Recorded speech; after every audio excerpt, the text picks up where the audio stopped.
Ghatal master প্রকল্প করবেন। তারপরে তাকে আর দেখা পাওয়া যায়নি। তিনি সোজা কলকাতায় গিয়ে সেখান থেকে শুটিং করেছেন। 2019-এ আবার ফিরে এসেছিলেন ভোটের জন্য, আবার কথা দিয়েছিলেন যে ঘাটাল মাস্টার প্ল্যান করবেন। 2019-এ জিতে আবার চলে গিয়েছিলেন কলকাতা, আবার শুটিং নিয়ে ব্যস্ত হয়ে পড়েছিলেন। আবার 2024-এ এসছেন, এসে বলছেন আবার ঘাটাল মাস্টার প্রকল্প করব। এই মানুষটাকে কি বিশ্বাস করা যায় যে 10 বছর ধরে 10 বছর ইন্টু 365 দিন মানে 3650 দিন ধরে মিথ্যে কথা বলেছেন? তাকে বিশ্বাস করা যায়? আজকে আমাদের এই মন্দির, এই এলাকা এত নিম্ন, এত নিচে আছে যে সামনে যে নদী আমাদের, সেই নদীর জল এখানে চলে আসে এবং এই মন্দিরের যে ঠাকুর থেকে সরিয়ে নিয়ে যেতে হয়। তার কারণ পুরো বন্যা এখানে পুরো ভেসে যায়। আপনারা ভাবুন, ঠাকুরকে পর্যন্ত নিয়ে সরে যেতে হয়। এই কি ভয়ঙ্কর পরিস্থিতি।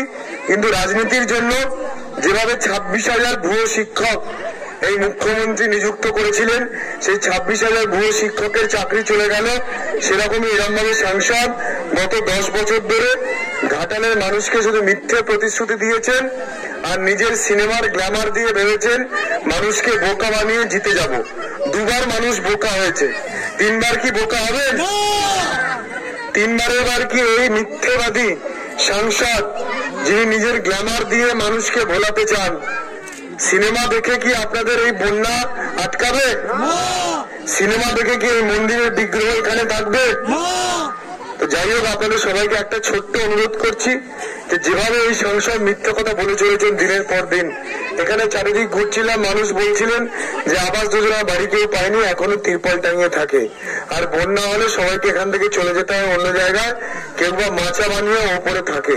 এই ভয়ঙ্কর দিনের অবসান হবে সেদিনকে, যেদিনকে মোদিজির শাসন সুশাসন প্রতিষ্ঠিত হবে।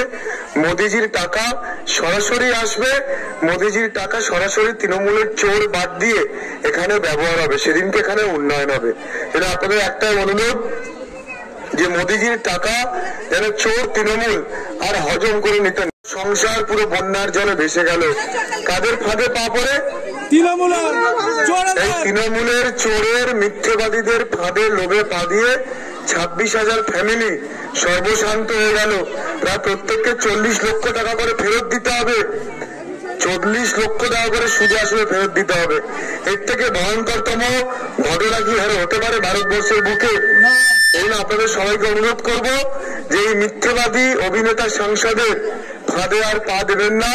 এর সরকার ডুবে গেছে, এর শিক্ষামন্ত্রী জেলে, খাদ্যমন্ত্রী জেলে, কিছুদিনের মধ্যে হয়তো মুখ্যমন্ত্রী ভাইপো হয়তো জেলে যাবে, কারণ এই 26,000 ভুয়ো চাকরির যে তদন্ত চলছে।